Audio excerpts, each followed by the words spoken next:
A Carta Magna Brasileira, que entrou em vigor em 1988, ganhou o apelido de Constituição Cidadã por priorizar os direitos dos brasileiros. Entre os principais está a liberdade de expressão, celebrada como grande conquista. Conquista que se deve ao esforço de muita gente. Américo é jornalista. Viveu dias difíceis na redação do jornal onde trabalhava nos anos 70. Todos os assuntos que tivessem conotação política contra o regime militar eram imediatamente cerceados dos veículos de comunicação. A censura tinha dentro das redações, tanto de emissoras de rádio, quanto televisão, quanto jornais, um censor. E esse censor é que dizia o que poderia sair ou o que não poderia sair. Nos arquivos, ele recorda os dias de luta até a elaboração da Constituição Federal de 1988. Nela, há um capítulo destinado à comunicação social, graças ao esforço dele e de vários colegas. Nós nos mobilizamos naquela época com abaixo-assinado, com milhares de assinaturas. Os sindicatos organizaram isso e entregamos à Constituinte, aos deputados, uma proposta de emenda, criando esse Conselho da Comunicação Social. E então, por isso que eu digo que é uma conquista. Uma conquista porque o país já teve outras cartas que foram mais rígidas. É o que conta Rogério. Em 1934, por exemplo, já sob Getúlio Vargas, a Constituição Federal promulgada naquele ano já restringia um pouco a liberdade de expressão.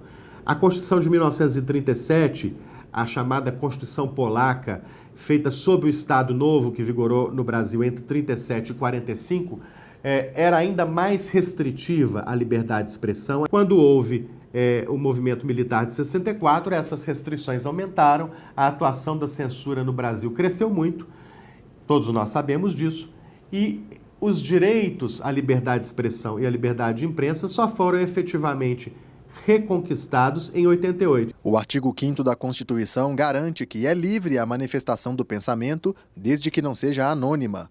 O capítulo 5, que trata da comunicação, veta toda e qualquer censura, seja ela política, ideológica ou artística. No entanto, essa liberdade é questionada. Quando se observa como o controle dos meios de comunicação se estabeleceu, fica difícil afirmar a existência de uma imprensa livre. O que é a imprensa livre?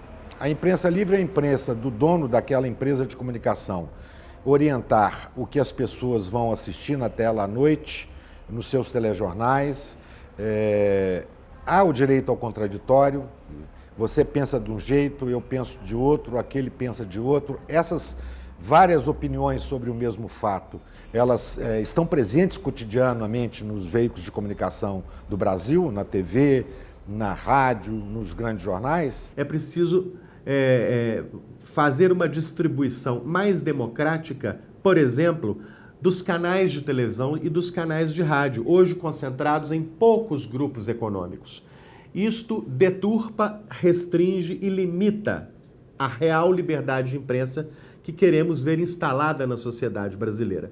Porque uma imprensa realmente livre é aquela comandada por diferentes grupos sociais, sejam eles compostos por empresários, estudantes, operários, camponeses, enfim, profissionais liberais. Um sinal de que os desafios da democracia, que vêm lá da época da prensa, ainda não chegaram ao fim.